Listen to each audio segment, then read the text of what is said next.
ഒരു വിധത്തിൽ സ്ഥാനാർത്ഥികളെയും നിർണയിച്ച് പത്രികാ സമർപ്പണവും പൂർത്തിയാക്കിയപ്പോൾ അടുത്ത തലവേദന വിമതർ. 24-നാണ് നാമനിർദ്ദേശ പത്രിക പിൻവലിക്കാനുള്ള അവസാന തീയതി എന്നിരിക്കെ വിമത സ്ഥാനാർത്ഥികളെ അനുനയിപ്പിക്കാനുള്ള നെട്ടോട്ടത്തിലാണ് മുന്നണികൾ.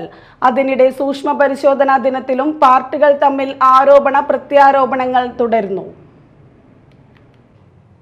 മുനിസിപ്പാലിറ്റി, പഞ്ചായത്ത്, ബ്ലോക്ക് പഞ്ചായത്ത് എന്നിവിടങ്ങളിലെല്ലാം മുന്നണികൾ വിമത സ്ഥാനാർത്ഥി ഭീഷണി നേരിടുന്നുണ്ട്.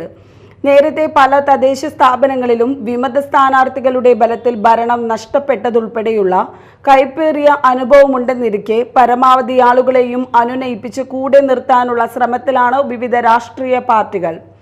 മുന്നണികളുടെ സജീവ പ്രവർത്തകരായ ചിലർ സ്ഥാനാർത്ഥി പട്ടികയിൽ ഇടം കിട്ടാതായപ്പോൾ പലയിടത്തും സ്വതന്ത്ര സ്ഥാനാർത്ഥികളായി മത്സരത്തിനിറങ്ങിയിട്ടുണ്ട്. ചിലർ പിണക്കത്തോടെ വിഭാഗങ്ങളായി തന്നെ മാറി നിൽക്കുന്നു. ചിലയിടത്ത് സീറ്റ് നൽകാഞ്ഞതിനാൽ ഘടകകക്ഷികളും സ്വന്തം സ്ഥാനാർത്ഥികളെ പ്രഖ്യാപിച്ചിട്ടുണ്ട്. ഇവരെയെല്ലാം ചേർത്തുപിടിക്കാനാണ് അതാത് മുന്നണികളുടെ അവസാനവട്ട ശ്രമങ്ങൾ. അതിനിടെ സൂക്ഷ്മ പരിശോധന ദിനത്തിലും പാർട്ടികൾ തമ്മിൽ ആരോപണ പ്രത്യാരോപണങ്ങൾ തുടർന്നു. പുത്തഞ്ചിറ ഗ്രാമപഞ്ചായത്ത് വാർഡ് 14-ലെ ഇടതു സ്ഥാനാർത്ഥി TS ഷാജുവിന്റെ പത്രികാ തെരഞ്ഞെടുപ്പ് വരണാധികാരി സ്വീകരിച്ചത് Kerala panchayat Raj act, Kerala municipal act കീഴിലെ ചട്ടങ്ങൾക്ക് വിരുദ്ധമായാണെന്ന് കോൺഗ്രസ് ആരോപിച്ചു.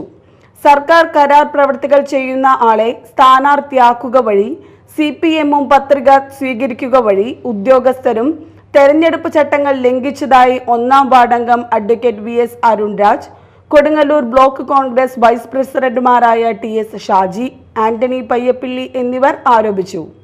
മാളയിൽ പഞ്ചായത്തിലെ 1-ാം വാർഡിൽ മത്സരിക്കുന്ന 2020 പാർട്ടി സ്ഥാനാർത്ഥി സന്തോഷ് പയ്യാക്കലിന്റെ നാമനിർദ്ദേശ പത്രികയിൽ പിന്തുണച്ചതായി രേഖപ്പെടുത്തിയ സ്ത്രീയുടെ ഒപ്പ് വ്യാജമെന്ന ആക്ഷേപം സംഘർഷാവസ്ഥയുണ്ടാക്കി. പത്രികയുടെ സൂക്ഷ്മ പരിശോധനയ്ക്ക് ശേഷമാണ് പഞ്ചായത്ത് ഓഫീസിന് മുൻപിൽ CPM പ്രവർത്തകരും 2020 നേതാക്കളും തമ്മിൽ വാക്കേറ്റമുണ്ടായത്. മല്ലിക എന്ന സ്ത്രീയാണ് താൻ ഒപ്പിട്ട് നൽകിയിട്ടില്ലെന്ന വാദവുമായി എത്തിയത്. News desk, media time.